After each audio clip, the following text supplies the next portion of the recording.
the Green Swan Conference. My name is Jill Ford and I'm Head of Communications at the BIS.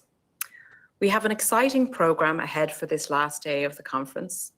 We'll hear speeches later from Governor Zhao Shuaishuan and Lord Nicholas Stern and Governor Visco. Plus, we have lots of panels and a concluding panel on how to manage expectations, balance actions, and communicate and coordination.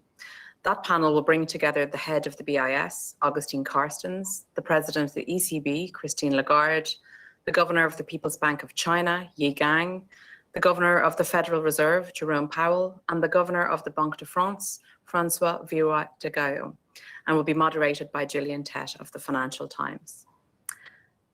But that's for later. First, it is my pleasure to welcome you and introduce you to our first speaker, President Laurent Fabius. He played a critical role in starting the global movement to net zero. Laurent has occupied several ministerial positions in the French government, including holding portfolios including Minister for Budget, Industry, Minister of Economy and of Finance, to name but a few. He has also served as Prime Minister and more recently as Minister of Foreign Affairs and International Development. He also twice served as President of the French Assembly, the Assemblée Nationale. In 2015, as President of the COP21, he chaired the 2015 United Nations Climate Change Conference. He played a crucial role in the negotiations that led to the Paris Climate Agreement, the first climate agreement to fight against climate change. The agreement between almost 200 states in 2015 was hailed as a potential turning point in efforts to contain global warming. In 2016, he was appointed President of the Constitutional Council of the French Republic. He's on record as saying last year that he wished world powers had fought global warming as resolutely as they have confronted the coronavirus pandemic. With his speech entitled, "This is not time for business as usual," I introduce you to President Laurent Fabius. We look forward to listening to your remarks. Thank you, Jill. Thank you so much. Well, dear friends and colleagues, ladies and gentlemen, I'm honored to participate to this Green Swan 2021 conference, and I will present three series of comments on the importance, possibilities and duties of the financial sector in the fight against climate warming. And my comments will stem mainly from my experience of the COP21 Paris Agreement I had the honor to prepare and to chair. The first, I will start by a very quick description of the situation of the climate change itself. And I will summarize the situation by saying that in spite of many excellent initiatives to combat it, and in spite of a growing awareness of the importance of the problem, we are far from the necessary goals. 5 years ago, the Paris Agreement raised large hopes. Since that moment, excellent actions and greater awareness have taken place, but today the overall climate situation is, let's be honest, very critical. Scientific reports show that if we continue the present trend, we risk to reach a warming of 3 or 4 degrees, maybe more, by the end of this century, which would be a real catastrophe, while the Paris Agreement has set a maximum of 1.5 or 2 degrees agreed at that time by every single country in the world. During our discussions in 2015, we often hesitated between the objective of 1.5 or 2 degrees. The text of the agreement includes the 2 figures. Personally, during the negotiation, I have insisted on the 1.5 degree because it is often what separates, for certain territories, life and death. Since Paris, a considerable scientific work has been done on this issue, which shows that this 0.5 difference makes an enormous difference in the consequences of climate warming. Therefore, I think that now, knowing better the real consequences of the two figures, plus 1.5 degree must be the limit in our programs, objectives, and actions. Climate disruption not only leads to an increased violence of extreme climate events, we all know that it influences the level of the oceans, their acidification, but also situation of lands, forests, agriculture, and so on and so forth. In 2020, a record number of more than 30 million people were driven from their homes because of climate change. This number is going to rise in the coming years. The fact is that today, 1% of the world is an unlivable hot zone. And within 50 years, that portion could go up to around 20%. The more we learn about environmental phenomena and about their consequences, the more we realize that they are interdependent. For instance, there is not on the one hand climate and on the other hand biodiversity. The two are largely interconnected. The very nature of climate disruption is that it is transdisciplinary, transgenerational, and transnational. On this issue, there are no space or time or frontiers. No space frontier, no time frontier. Climate change ultimately affects everyone's lives. The global effects of climate change on health are multiple and they are devastating too. The COVID-19 pandemic is the most recent sign of the links between global warming, deforestation, and human health. The WHO estimates that more than 4 million people die prematurely each year due to air pollution, mainly related to the use of fossil fuels. It is not, as we sometimes say, the existence of a planet that climate disruption calls into question. It is the possibility and conditions of life of humanity that are threatened. We must not forget that during more than 99% of its history, our planet Earth has lived without humankind. And a famous French anthropologist, Claude Lévi-Strauss, wrote, I quote, "The world began without man, and it is possible it will complete itself without him," unquote. However, we know what are the solutions to avoid such a destiny. The priority of actions are now well known.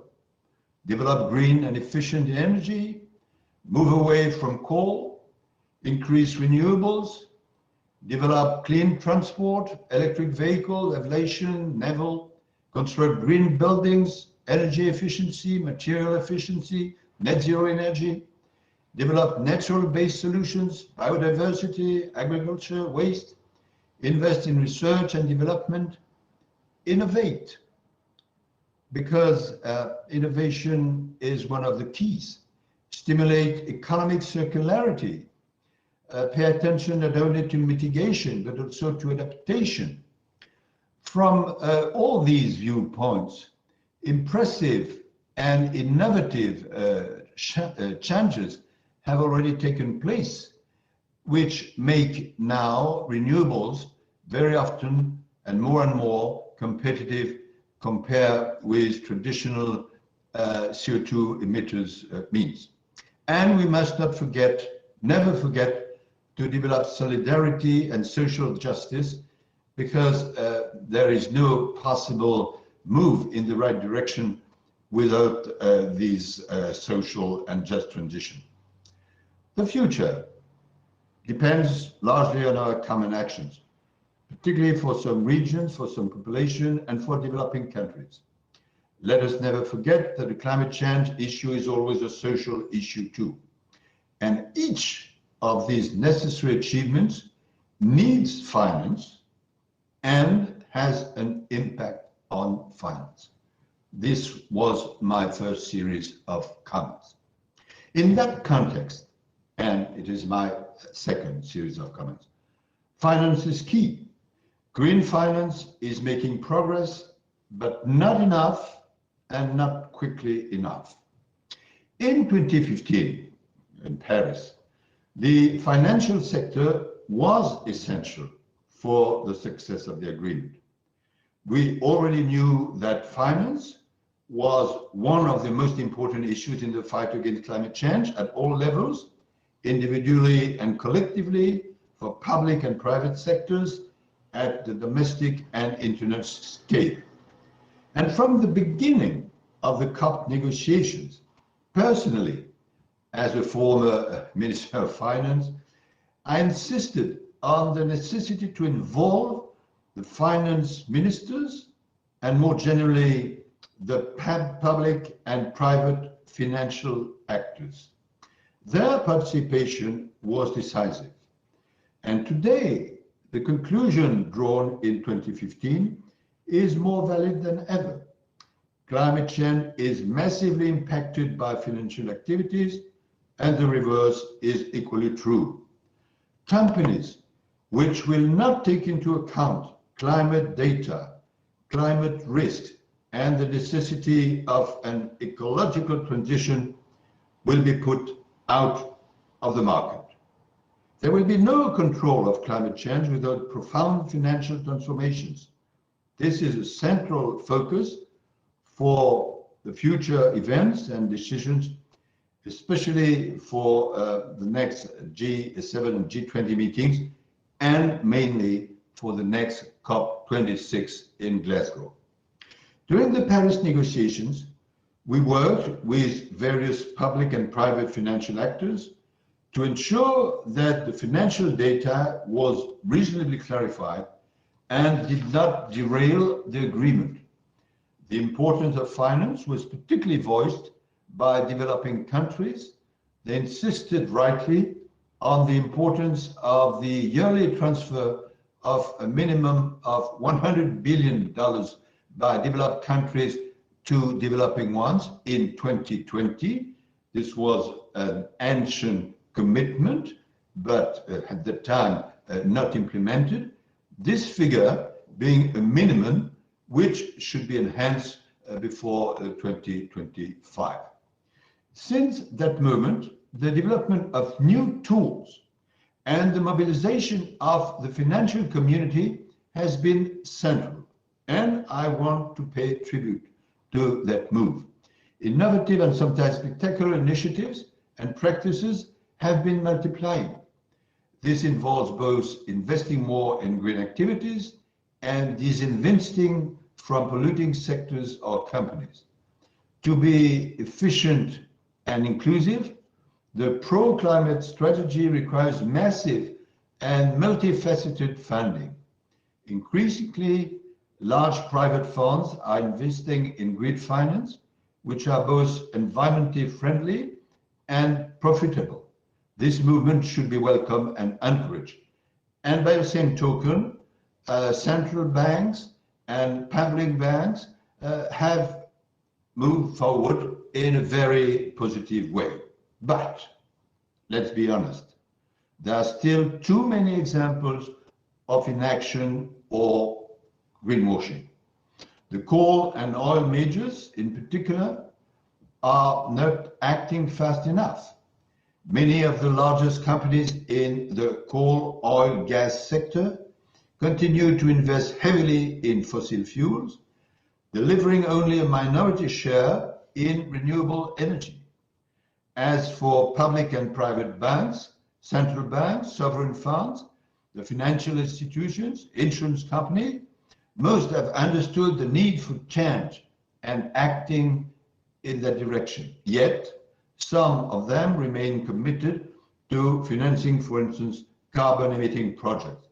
The recent and very courageous report of IEA shows how urgent and profound a shift is indispensable in energy investments. Though renewables are dominating inflows of capital for new power generation capacity, the global energy sector is off track to deliver net zero in 2050. Transparent and accurate data are essential to set targets and to ensure that companies' emissions commitments are met.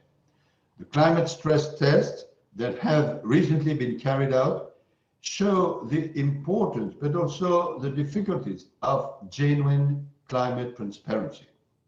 Financial transparency is necessary for many reasons, particularly because of the need of economic safety, the need for a level playing field, and the necessity to combat tax evasion.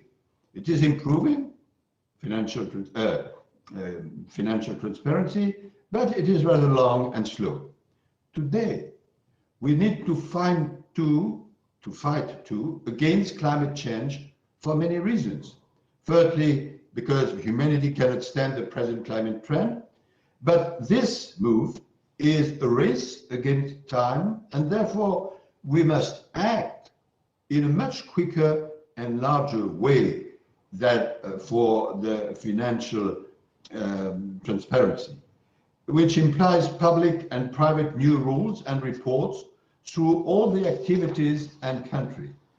The consequences are and will be considerable all across the financial board, but climate transparency is for all financial activities the next frontier.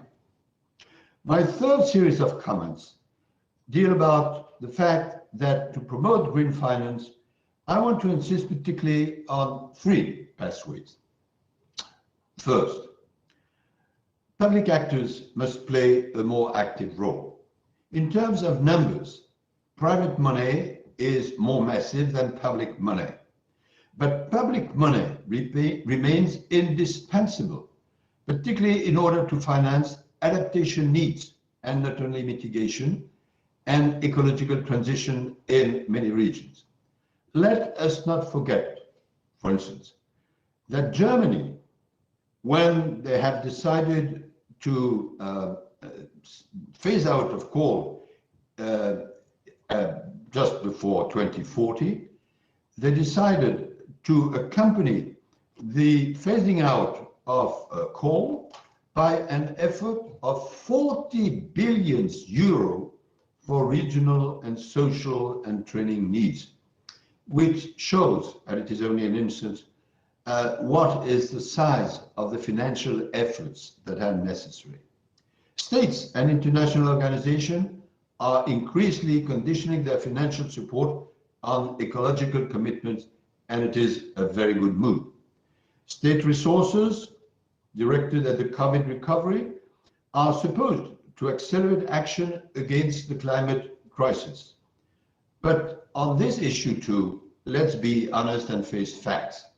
Among G20 members, reports show that only a quarter, including France, the UK, Germany, and South Korea, have today already devoted a significant part of their spending to green transition measures.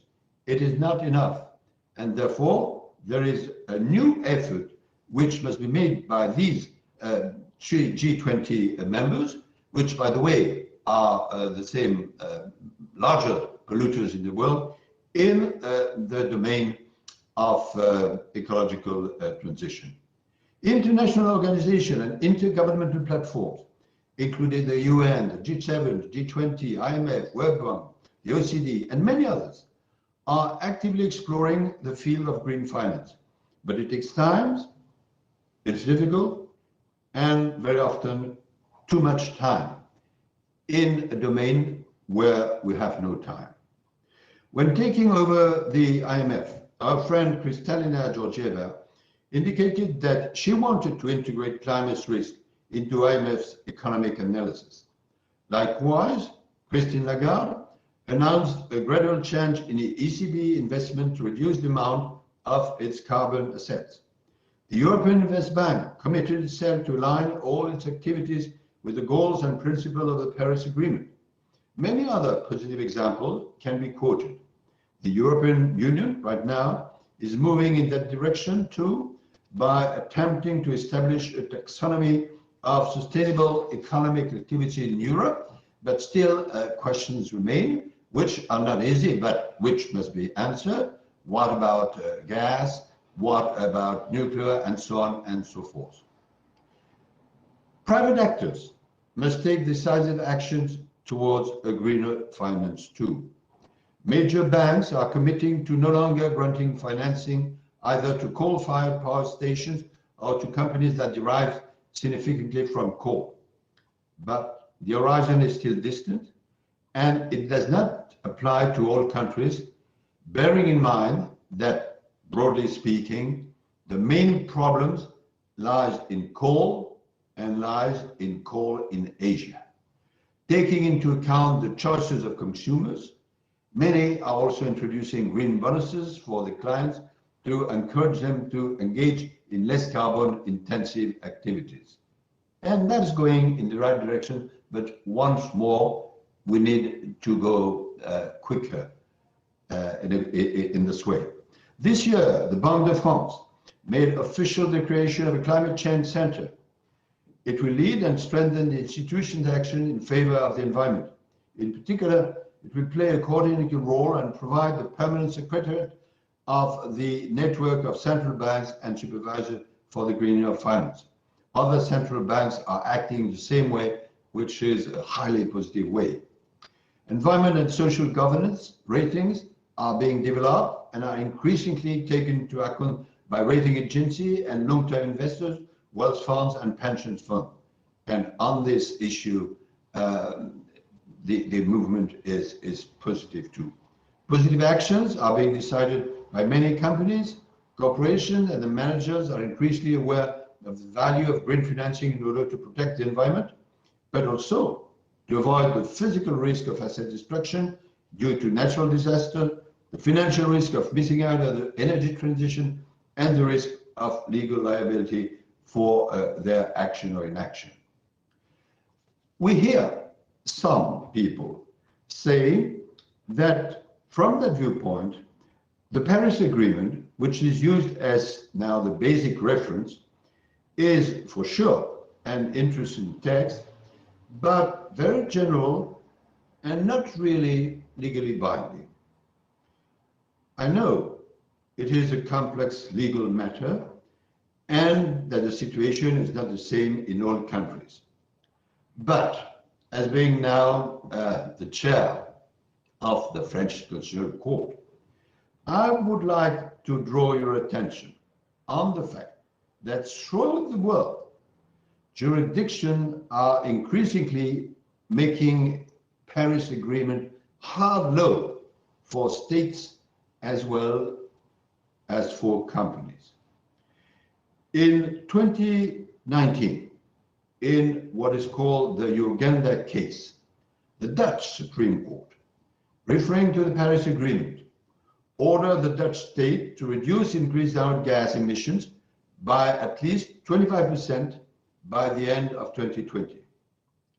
In April 2021, recently, the Karlsruhe Court ordered the German government to strengthen climate legislation before the end of next year to protect future generations. The German government did it within 2 weeks. Recently, the Australian court decided that the government has a duty to protect young people from climate crisis. And last week, the Dutch court ordered Royal Dutch Shell to drastically deepen its planned greenhouse gas emission cuts. More and more actors, public and private, need legally to implement the Paris Agreement. Various jurisdictions are more and more deciding on environmental cases related to governmental rules, but also to companies' activities and programs, taking into consideration what we could call the judicial control of environmental trajectory. Not to mention efforts towards building an international global pact for the environment, which could harmonize and clarify internationally the rights and duties of all sectors related to environment. Another comment is that putting a price on carbon is essential. It's an important question I want to raise briefly. It is a tricky and highly debatable question, but for me, I'm honest, setting a price for carbon is an extremely useful tool insofar as this price takes into account the negative externalities involved in carbon emission. This can take, as we all know, various technical forms. To be effective, such a price should be set at a level that discourages the producers from resorting to fossil fuels and that encourages producers and consumers in favor of new energies. And very important, it has to be socially accompanied to avoid negative effects. In order to avoid distorting international competition to the detriment of countries using this tool, many people think that it must, as far as possible, be associated with a carbon border adjustment mechanism, what we call CBAM, that would prevent carbon leakage and combat environmental dumping. There is a growing interest in this approach, especially in Europe, but at the time, no international agreement, and we must be aware of the stronger positions and differences on this issue. I believe putting a price on carbon emissions is important, but I know too that at present, no common approach on the question of CBAM exists. And I think we must pay attention not to spoil the present necessary and future international discussions and agreements about these important topics by unilateral decisions. And we must insist too on a possible fruitful approach which would concentrate more on sector by sector, cement, steel, and so on and so forth. It is a very complex issue, and we cannot deal with it in 2 minutes. But I want to draw your attention to the fact that it is becoming more and more central as the carbon price per ton increases. In Europe, we know that prices have recently more than doubled to above 50 euros per ton compared with the pre-pandemic levels. And let's pay attention to this very important issue. And let's bear in mind, referring new time to the Paris Agreement, that EU, China, US agreement, cooperation, coordination is decisive, and that on this issue too, as far as possible, we must try to get an agreement. Conclusion. The coming months are decisive. In the coming months, important summits will take place, G7 and G20 meetings, COP26 on climate change in Glasgow, COP15 in Kunming on biological diversity, an important meeting in Marseille in September. These events must converge towards decisions. Many comments, sometimes critical, deal with the process of the famous COPs as an institution. COPs are sometimes said to be heavy, costly, and not enough fruitful. And we must acknowledge that it is true that they are not perfect, and I personally believe that some improvements may be brought to this UN important institution. And I will make a few suggestions in a minute. It is true too that some COPs are more successful than others, but this being said, I consider that in order to master such a crucial and worldwide phenomenon as climate change, we need the institution of COPs. Why? First, because in front of a worldwide vital danger, we need a worldwide answer, and COPs play that role, which cannot be replaced by other fora, such as G7, G20, or specific coalition, whatever their real importance may be. Second, we cannot achieve the necessary climate results if only the volunteers gather together. We need everybody on board. We need the pressure of the peers. We need a multidisciplinary action and sometimes a name and shame approach. This is too the role of the COPs. The hopes and fears raised by the Glasgow COP26 next November show in an eloquent way the utility of COPs.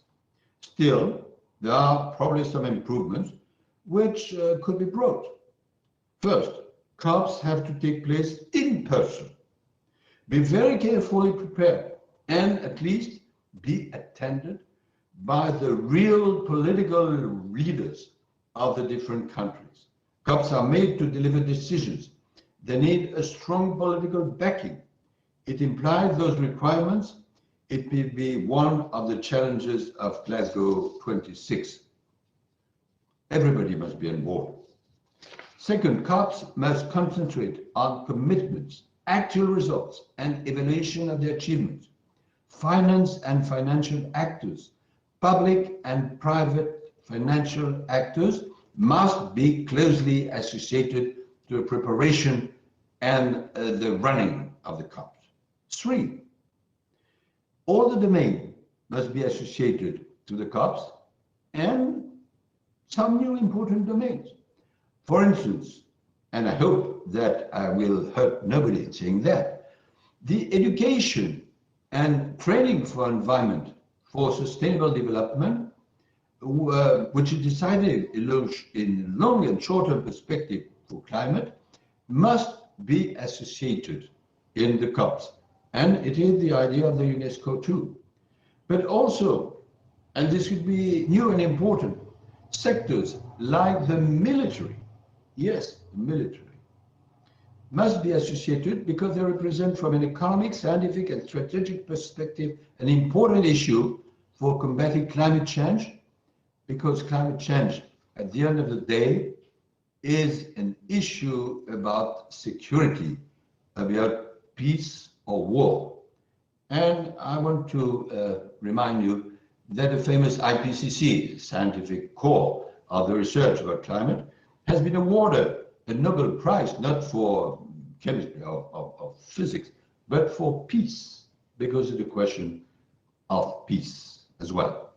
And fourth, a program, at least in broad terms, must be established of the future COPs, let us say from 2021 to 2025, in order to clearly define what are the needs, what are the expectations, what must be delivered and when.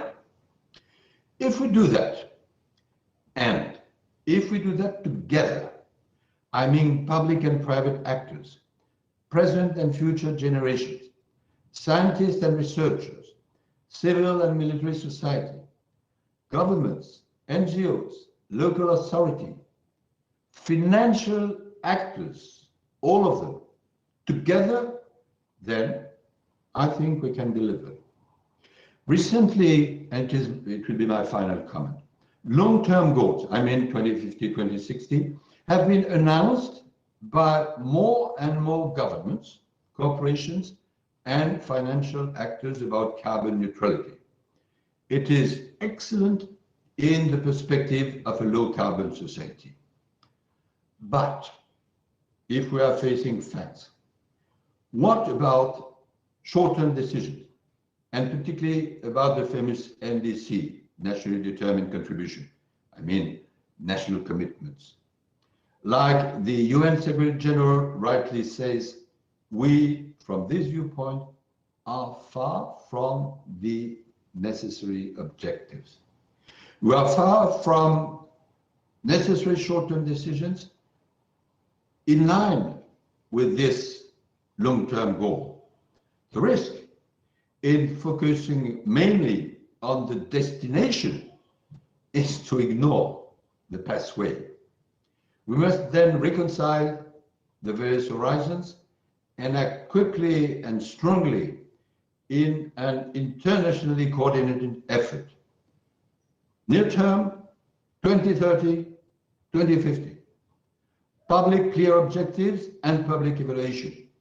It is the challenge of COP26 in Glasgow to really implement the Paris Agreement. Therefore, my two key words are implementation and urgency. Clearly, finance plays a decisive role. In other words, this is not the time for business as usual.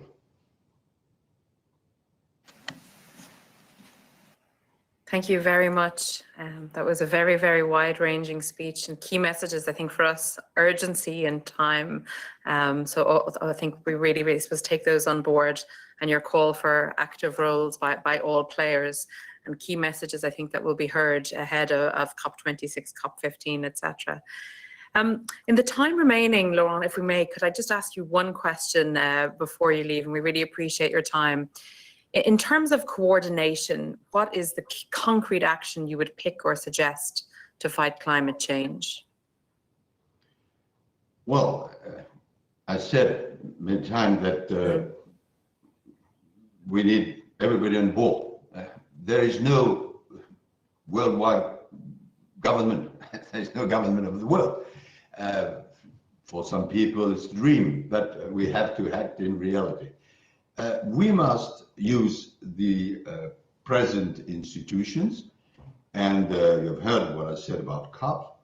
It's obvious that G7 and G20 play a very important role. I'm delighted that IMF and the different central banks are more and more working together. The main idea is to avoid a work in silos, because by definition, the climate problem is an interdisciplinary problem.